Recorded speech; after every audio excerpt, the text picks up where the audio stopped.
Acho que o Danilo tá mudo, tá no mutado. A gente tá com um probleminha aqui com o Danilo, mas coisa rápida, na verdade a gente vai falar com o Danilo sobre essa questão do calor extremo, prejudicando aqui a saúde de crianças e adolescentes.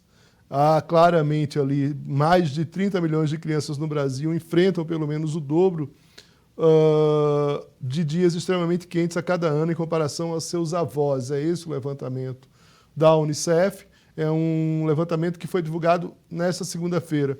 A ideia do estudo é alertar para a importância de lideranças municipais investirem em medidas voltadas à resiliência climática e à garantia dos direitos de crianças e adolescentes. A gente já está com o Danilo novamente? Não. Tá. Segundo esse levantamento da Unicef, tem uma comparação entre as médias dos dos anos 1970 as do período de 2020 a 2024. O estudo conclui que os dias com temperaturas acima de 35 graus centígrados estão aumentando no Brasil. No Brasil, a média de dias extremos quentes passou de 4,9 ao ano na década de 70 para 26,6 na década de 2020. O que ele está dizendo é o seguinte, 26 dias, quase 27 dias, com temperaturas extremas. A gente está falando de uma média, evidentemente, mas se pegar 12 meses, a gente tem praticamente um mês do ano no Brasil com temperaturas extremas. O que são temperaturas extremas?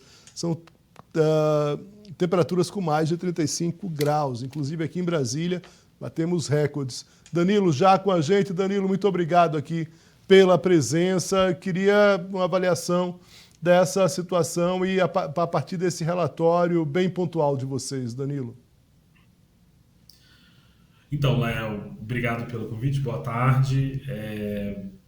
O relatório, a análise que a gente fez, que foi feita para o planeta inteiro, mas a gente está chamando a atenção para os dados do Brasil, é uma análise sobre o aumento da frequência, intensidade e duração de dias muito quentes e de ondas de calor, comparando os primeiros anos da década de 2020 com a década de 1970.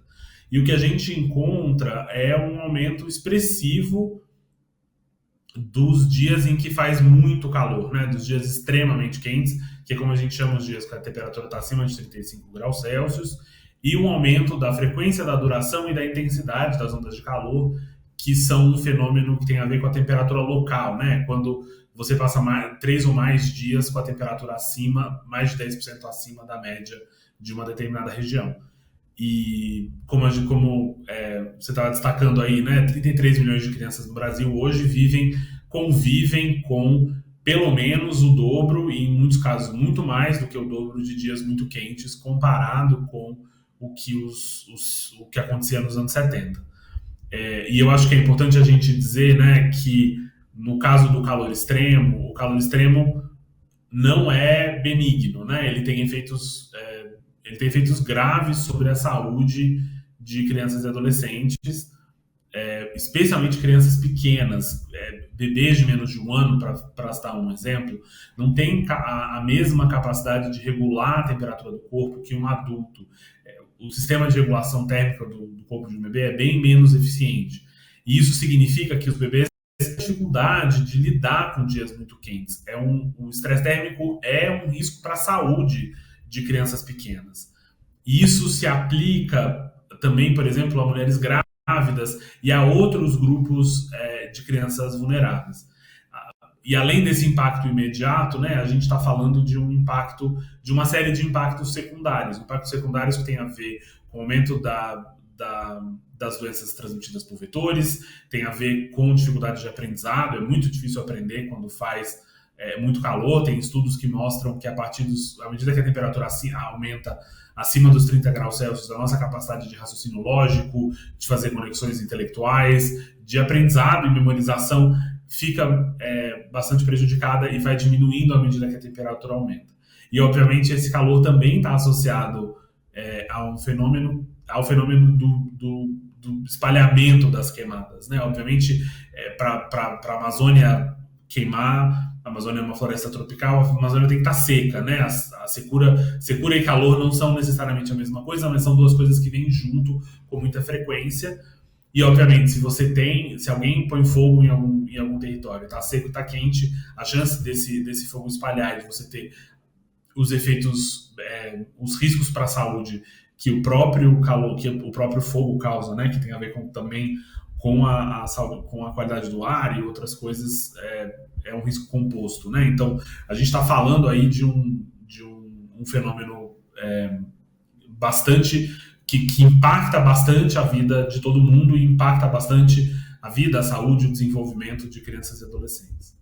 Nilo, como fica a gestão de vocês em relação a autoridades? Porque a gente sabe que da dificuldade política também de determinados grupos políticos no Brasil. O presidente Luiz Inácio Lula da Silva e a ministra do Meio Ambiente, Marina Silva, estão em Nova York.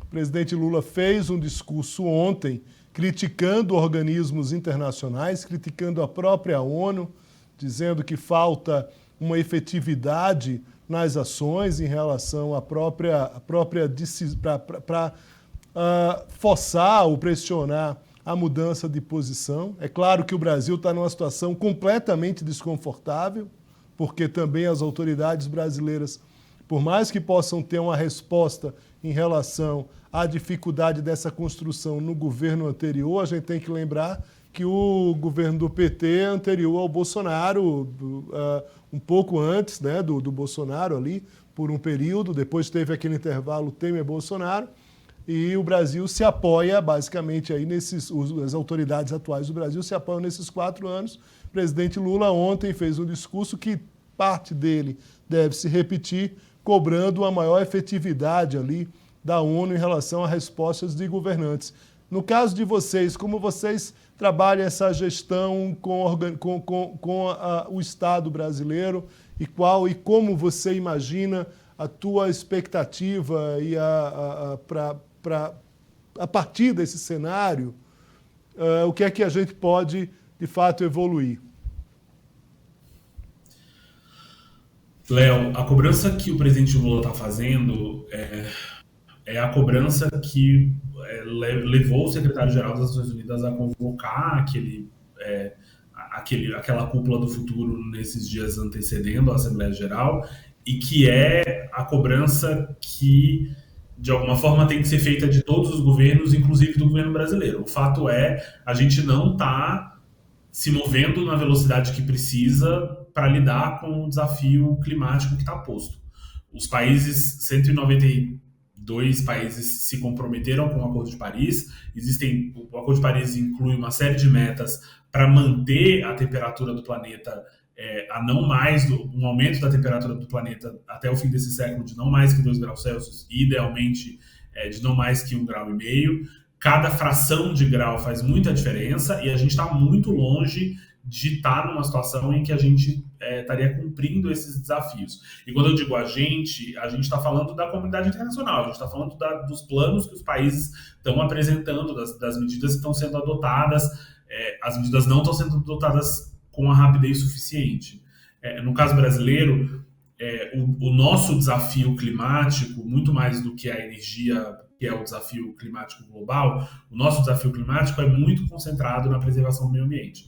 O nosso desafio climático está concentrado na redução, em zerar o desmatamento e proteger os ambientes naturais brasileiros que são sumidores de carbono, né? Que são áreas onde que prendem carbono ao invés de emitir carbono. E essa função é muito difícil de ser cumprida porque os nossos sistemas já estão muito vulnerabilizados. O fato é, a Amazônia, o Cerrado, o Pantanal, certamente a Mata Atlântica, que são os maiores biomas brasileiros, estão todos eles fragilizados pela devastação acumulada ao longo de décadas. O fato é, a responsabilidade brasileira, especialmente no caso da preservação da Amazônia, é uma preservação global. É um fundo que o Brasil carrega para o mundo inteiro. E acho que a cobrança que o Brasil tem que fazer e tem feito em esferas internacionais é de dizer qual é a contrapartida dos países que são os maiores responsáveis pelas mudanças climáticas. Os países que historicamente mais provocaram emissões não são os países mais pobres, são os países mais ricos. E a cobrança que tem que ser feita, inclusive é uma cobrança que vai ser carregada para a COP desse ano, que vai ser no Azerbaijão, que é uma COP que vai se debruçar sobre o tema do financiamento, quanto dinheiro vai ser oferecido para que os países possam adotar as medidas que precisam ser adotadas e de onde esse dinheiro vai sair. Essa cobrança é uma cobrança justa e é uma cobrança que tem que acontecer para a gente ser capaz de responder às mudanças climáticas e adotar as medidas que precisam ser adotadas no longo prazo. Danilo Moura, especialista em mudança climática do Unicef Brasil, muito obrigado aqui pela presença, pela entrevista, pelo seu tempo, um bom trabalho. Espero possamos nos rever em uma situação um pouco melhor, Danilo. Um forte abraço para você.